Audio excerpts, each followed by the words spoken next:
Under 19 world cup Asia qualifier की अगर यहाँ पर बात करें तो अभी इस वक्त जो है टूर्नामेंट जो है वो चल तो जरूर रहा है। अभी भी कुछ कुछ टीमों के जो है दो मैचेस बाकी हैं और नेपाल और अफगानिस्तान के अगर हम देखें तो एक एक मैच यहाँ पर कहीं ना कहीं अभी भी बाकी है। लेकिन ये क्लियर हो गया है कि बाकी सारी टीमें जो है वो ऑलरेडी इस टूर्नामेंट की इस वर्ल्ड कप अगले वर्ल्ड कप में पहुंचने की रेस से बाहर हो चुकी है। इसलिए हमने आपको पॉइंट शेयर में भी समझाने की कोशिश की कि हांगकांग, ओमान और यूएई ये तीनों जो है ऑफिशियली इस टूर्नामेंट से बाहर हो चुके हैं। सिर्फ अपने बचे कुछ मैच जो वो खेलेंगी और ये देखेंगे कि वो कौन से स्टैंडिंग पर फिनिश कहीं ना कहीं करते हैं। तो सीधी सीधी बात है, नेपाल वर्सेस अफगानिस्तान जो मैच होगा 19 तारीख को, वो एक तरह से नॉकआउट मैच है। जो जीता वो अगला वर्ल्ड कप खेलेगा, जो हारा वो कहीं ना कहीं नहीं खेल पाएगा और इस टूर्नामेंट से यहीं तक का उनका सफर कंप्लीट हो जाएगा। तो सबसे पहले आपको एक इंपॉर्टेंट बात है, इस मैच प्लानिंग की बात करते हैं। हम नेपाल के पर्सपेक्टिव से बात करेंगे क्योंकि अफगानिस्तान के बारे में बात नहीं करेंगे, फुल मेंबर साइड है। तो यहाँ पर अगर हम नेपाल पर्सपेक्टिव से बात करेंगे उससे पहले एक चीज यहाँ पर आपको क्लियर करते हैं कि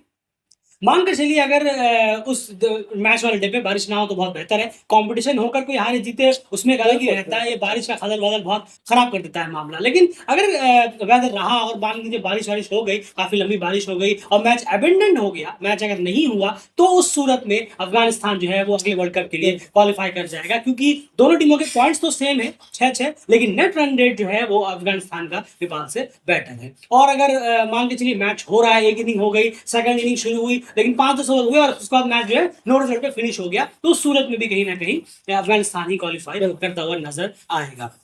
खैर ये बात हो गई बारिश के सिचुएशन में क्या कुछ हो सकता है एक अपडेट के तौर पर, अगर आपको ऐसे पता होगा, लेकिन अगर नहीं पता तो आपको हमने अपडेट कर दिया। अब जरा यार मैच प्रीव्यू की यहाँ पर बात करते हैं। सबसे पहले अगर हम देखें बॉलिंग डिपार्टमेंट से अगर शुरू करें, फिर बल्लेबाजी पे चलेंगे। बॉलिंग डिपार्टमेंट में जो जिन गेंदबाजों के ऊपर जिम्मेदारी यहाँ पर रहने वाली है वो कौन कौन से गेंदबाज रहेंगे, प्लस अभी तक यहाँ पर हमने देखा है कि ओमान और हांगकांग के खिलाफ तो बॉलर्स ने बहुत अच्छा परफॉर्मेंस दिया, जमकर विकेट्स यहाँ पर निकाले, बहुत जल्दी में रैप अप कर दिया। लेकिन यूएई थोड़ा सा और किसी बेटर टीम आई, वहां पर बॉलर जो है इतना उस तरह की परफॉर्मेंस नहीं दे पाई, इस तरह की उन्होंने ओमान और हांगकांग के खिलाफ यहाँ पर दी थी। वहां उन्हें मशक्कत करनी पड़ी, इंक्लूडिंग युवराज जो कि हाईएस्ट विकेट टेकर इस वक्त चल रहे हैं। अब यहाँ पर उससे भी और थोड़ी सी स्ट्रॉन्ग टीम जिनकी बल्लेबाजी अच्छी रिदम और फॉर्म में है, क्या लगता है आपको किस तरीके की बॉलिंग यहाँ पर बॉलिंग पे प्रेशर रहेगा नेपाल के गेंदबाजों के ऊपर?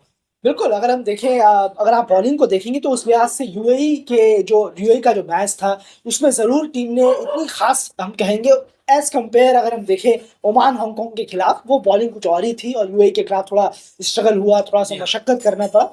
लेकिन अफ़गानिस्तान के खिलाफ कुछ जैसे बॉलर्स हैं, विपिन हैं, आपके संतोष, अपराजित, उसके बाद युवराज, तो ऑब्वियसली ये कुछ बॉलर्स हैं जिनको बहुत बेहतरीन तरीके से अपनी लाइन, अपनी लेंथ को रखना और होगा। विकेट्स निकालने जरूरी होंगे। बिल्कुल, आप ये लॉन्गर फॉर्मेट है तो आप चाहेंगे कि विकेट ज़रूर सारे बॉलर मिलकर निकालें, क्योंकि अगर एक बॉलर पर ही प्रेशर ज़्यादा आ जाएगा तो मामला थोड़ा खराब होता हुआ नज़र आएगा। क्योंकि बाकी बॉलर्स अगर फ्रीबीज़ देंगे, रन्स लुटाएँगे, तो एक बॉलर खाली आकर विकेट ले रहे हैं तो इससे ज़्यादा प्रेशर बनेगा नहीं।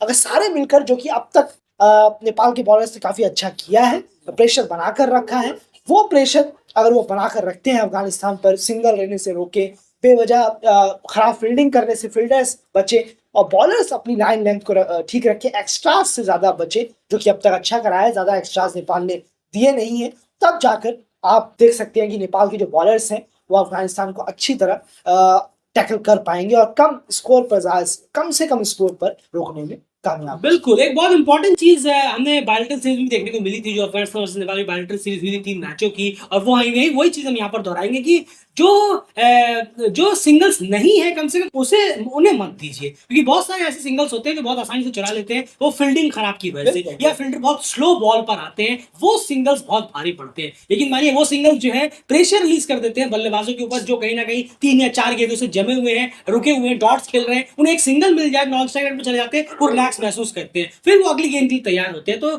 ये चीजें बहुत मेक श्योर करनी होंगी कि फ्री बी के जो रन है वो ना दिए जाए। सिंगल्स वगैरह जो अमूमन देखते हैं चुरा लिए जाते हैं, उसको बहुत हाईली कंट्रोल करना पड़ेगा। वो कहीं ना कहीं प्रेशर रिलीज का काम करेगा, खास करके, और ये खास करके उन बॉलरों पे जो बॉलर उस दिन काफी अच्छा परफॉर्मेंस दे रहे हैं। तो उन पे उतना रिस्क लेने की नहीं सोचेंगे बल्लेबाज। उसमें वो ये चाहेंगे कि सिंगल चुरा लिया जाए तो बेटर होगा, उन सिंगलों को आपको रोकना है, जिसके बदौलत डेफिनेटली प्रेशर बिल्डअप होगा और वो कुछ ना कुछ शॉट खेलने के लिए जाएंगे ही, और उसमें आपके पास एक मौका रहेगा विकेट निकालने का। ये सिंगल्स जो निकल जाते हैं, ये एक बहुत बड़ी दिक्कत है, इसे भी रोकने की यहाँ पर जरूरत है। जैसे कहने का फील्डिंग की जो है उसको स्तर को हाई करना पड़ेगा कि यहाँ पर कोई गुंजाइश नहीं है, और आपने जितनी फील्डिंग छोड़ी थी वो पास हो गया। अब इस मैच में तो आपको जितनी कम मिस्टेक आप करें उतना बेहतर है, क्योंकि ये एक तरह से डू और डाई और नॉकआउट गेम है। यहाँ पर एक भी कैच छोड़ा, एक भी गलती की, एक भी रनआउट मिस किया, एक भी ओवरथ्रो के रन ज्यादा दे दिए, तो फिर आपके लिए वो चीजें बैकफायर करेंगी। तो ये बहुत मेक श्योर करना है, फील्डर्स को बॉलर्स का साथ यहाँ पर लगातार रहने देना पड़ेगा। नहीं, बिल्कुल सही कहा आपने। कभी कभी ऐसा हम देखते हैं कि बॉलर्स ने अच्छी बॉलिंग कराई लेकिन फील्डर साथ नहीं दे रहे। बहुत बहुत सब जुड़े हुए हैं, सब जी चीज जुड़ी रहती है साथ में, और जब फील्डिंग कर रहे हो आप तब तो बहुत ज्यादा जुड़ी रहती है। 4 डॉट बॉल अगर किसी बॉलर ने निकाले हैं और कवर एरिया से एक बल्लेबाज ने शॉट मारा और वो कवर के फील्डर ने छोड़ दिया, जी हाँ, तो उससे बहुत ज्यादा बुरा लगता है कि जो हाथ में थी वो भी कवर फील्डर ने छोड़ दिया और पीछे 2 रन या चौका ही चला गया, जी हाँ। तो अपने आप में बहुत पूरा ओवर खराब। पूरा ओवर खराब हो जाता है। दिमाग जो है बॉलर का वो एकदम कहीं और ही चला जाता है, फिर अगली बॉल डालते हैं तो या तो वाइड या छक्का खा जाते हैं, इससे काफी असर करता है। तो फील्डर्स को साथ देना होगा और बॉलर्स को अपनी लेंथ, अपनी लाइन कंट्रोल करनी होगी, जो अब तक वो करते आए हैं, और एक्स्ट्रा से बचना। बिल्कुल सही बात है। यहाँ पर सबसे इंपॉर्टेंट चीज बस यही है बॉलर्स के डिपार्टमेंट के लिए। तो यहाँ पर संतोष यादव है, उसके बाद अपराजित है, विपिन है और युवराज है। इन चारों को यहाँ पर जिम्मेदारी संभालनी पड़ेगी। इन चारों में से अगर कोई 2 भी संभालते हैं विकेट्स के लिहाज से, और बाकी अगर इकोनॉमिकल रहते हैं तो भी बेहतर है, लेकिन सबके सबको इकोनॉमिकल नहीं रहना है, क्योंकि विकेट्स निकालना बहुत इंपॉर्टेंट है। आप कितनी भी इकोनॉमिकल करा ले, एक वक्त पर जाकर किसी ना किसी बॉलर को वो टारगेट करेंगे और उससे वो सारा रन वो निकाल देंगे। तो इसलिए जरूरी है कि आप विकेट्स निकालें, वो इंपॉर्टेंट रहेगा। और जहां तक बात है, जैसे कि आप देखें अहमद जई है, रेयान खान है, यूएई के माफ कीजिएगा अफगानिस्तान के बल्लेबाजों की बात करें, अगर अहमद जई है, महबूब खान है और मिडिल ऑर्डर में उनके एक और बल्लेबाज है, तो इन सब पे खास करके नजर रहेगी। इन सबका विकेट्स आप जितनी जल्दी निकाल सकते हैं बेहतर है। इनकी ये काफी तेज स्ट्राइक रेट से बल्लेबाजी करते हुए नजर आते हैं। अब जरा बल्लेबाजों की यहाँ बात कर लेते हैं, गेंदबाजों के बारे में यहाँ बात जरूर हो गई।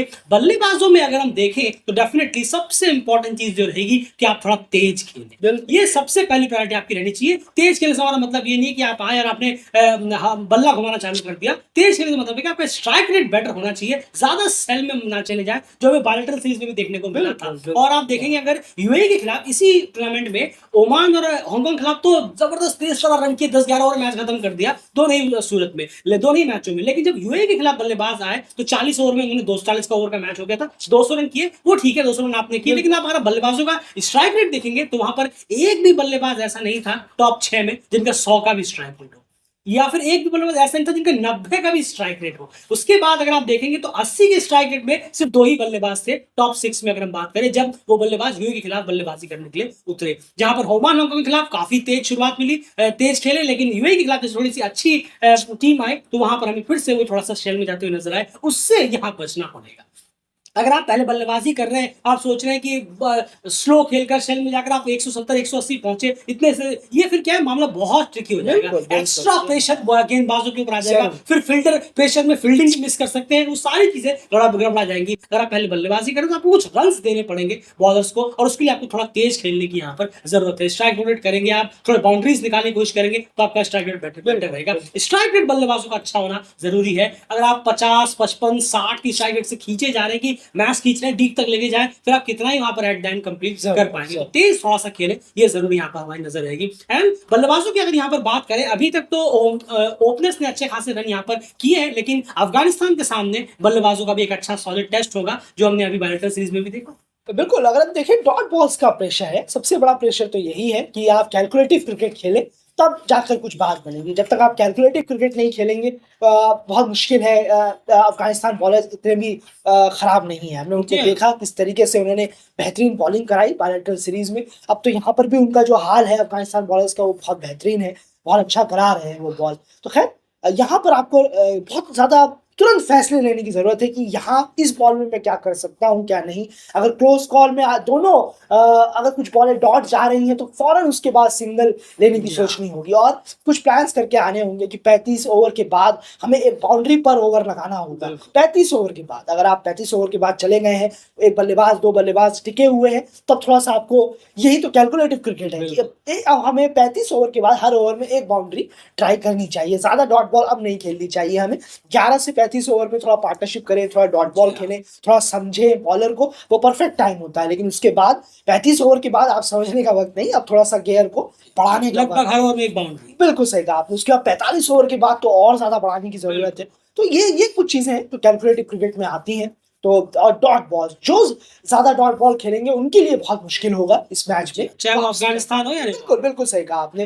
जो ज्यादा डॉट बॉल खेलेंगे उनके लिए मुश्किल है कि वो इस मैच में वापसी कर पाए। जो कम से कम डॉट बॉल खेलकर अच्छा स्कोर कर सकते हैं या चेस कर सकते हैं, कम डॉट बॉल खेलने वाला ही इस मैच में जीत की तरफ आगे बढ़े। बिल्कुल, तो ये बहुत इंपॉर्टेंट है कि आप बहुत कैलकुलेटिव क्रिकेट यहाँ पर खेलें। जैसे कि मैंने समझाया कि 35 ओवर के बाद आपको ये मेक श्योर करना चाहिए कि कम से कम एक बाउंड्री हर ओवर में आए, चाहे वो 4 हो तो और बेहतर है, 6 के लिए इतना ना जाए तो बहुत ही बेहतर ये है। जिसके लिए जी हाँ, ये 50 ओवर क्रिकेट खेल रहे हैं आप, ये T10 नहीं खेल रहे हैं आप, तो ये सोचने वाली बात है। वो 45 ओवर के बाद आप उसमें ट्राई कर सकते हैं, उसमें जितने ज्यादा रन आए उतना बेहतर है। और 11 से 35 ओवर का जो फेस है ये बिल्डअप फेस है। यहाँ पर आप थोड़े बहुत डॉट्स खेल भी सकते हैं, थोड़े बहुत है, ये नहीं कि आप 100 बॉल है तो आप उसमें से 80 डॉट बॉल खेल दें, थोड़े बहुत डॉट्स खेल सकते हैं। समझने के लिए आप यहाँ पर सिंगल्स निकालिए, रोटेट स्ट्राइक रोटेट करिए, लेकिन उसके बाद 35 ओवर के बाद आपको एक प्लान के साथ चलना पड़ेगा। अब ये नहीं है, ये हमने देखने को मिला है, तभी मैंने शुरू में कहा कि स्ट्राइक रेट बहुत ज्यादा लो बल्लेबाजों का है। वो यही सोचते हैं कि अब मानकर चलिए 11 ओवर से 35 ओवर तक की, हम एग्जांपल के तौर पे कह रहे हैं कि 50 गेंद तक एक बल्लेबाज सोच रहा है कि 50 गेंद तक डॉट खेलूंगा, उसके बाद फिर मैं स्ट्राइक तेज खेलना शुरू करूंगा। अब वो बल्लेबाज क्या है, वो खेलते खेलते 80-90 गेंदों तक डॉट बॉल्स के उनका सिलसिला बढ़ता रहता है कि 80-90 गेंदों तक भी उनका स्ट्राइक रेट 50-60 का ही है। तो ये क्रिकेट से बचना पड़ेगा बल्लेबाजों को, जहां तक बात है। वरना ओवरऑल यहाँ पर आपको रन्स अच्छे लगाने पड़ेंगे बोर्ड पे जब आप पहले बल्लेबाजी करें, ताकि गेंदबाजों पे एक लो स्कोर को डिफेंड करने का एक्स्ट्रा प्रेशर ना हो। अब मान के चलिए बल्लेबाजी करने के लिए आए, 160-70 लगाए या 180 लगाए और ओवर उन्होंने खूब सारे खेल लिए। अब 170-80 में आप सोचिए कि बॉलरों के पास कितना ज्यादा प्रेशर रहेगा। 300 गेंदों में 180 रन डिफेंड करना और 10 विकेट निकाला, वो भी अफगानिस्तान के सामने जिनकी बैटिंग अच्छी है इस पूरे टूर्नामेंट में, one of the best batting यहाँ पर है उस टीम की। अगर हम बात करें तो कितना प्रेशर होगा आप सोचिए। वो एक गलती से वाइड भी नहीं डाल सकते, वो एक गलत बॉल भी नहीं डाल सकते, पूरा इनको 6 की 6 गेंदें रखनी पड़ेंगी। तो बहुत अच्छी बॉल, फील्डर्स कितने प्रेशर में होंगे सोचिए आप। तो ये इसलिए हम कह रहे हैं कि स्कोर अच्छा लगाइए जब अगर आप पहले बल्लेबाजी करते हैं। तो ये पूरा मैच प्रीव्यू सूरत हाल रहा। और एट द एंड आपको बता दें कि एक चीज पर और नजर रखिएगा, जो अगर नेपाल सेकंड बल्लेबाजी कर रहा है तो जैसे ही सूरज ढलता है या सूरज थोड़ा सा डिप लेता है तो डेफिनेटली आप डकवर्थ स्कोर पर भी लगातार नजर रखिएगा कि क्या हम चेस कर रहे हैं तो क्या हमारा डकवर्थ स्कोर जो है हम उससे आगे हैं कि नहीं। वो मेक श्योर करना पड़ेगा कोच को कि वो लगातार हर 2-3 ओवर बाद सेकंड फेज में बताते रहे 25 ओवर बाद कि हम डकवर्थ से इतने आगे हैं या इतने पीछे चल रहे हैं। क्योंकि आपको पता है जो हुआ, देखिए यूएई वर्सेस नेपाल मैच, अगर बैड लाइट हो गया या वेदर हो गया, क्लाउडी हो गया तो मैच स्टॉप हो सकता है। उस सूरत में डकवर्थ लगेगा तो उसमें आपका स्कोर आगे रहे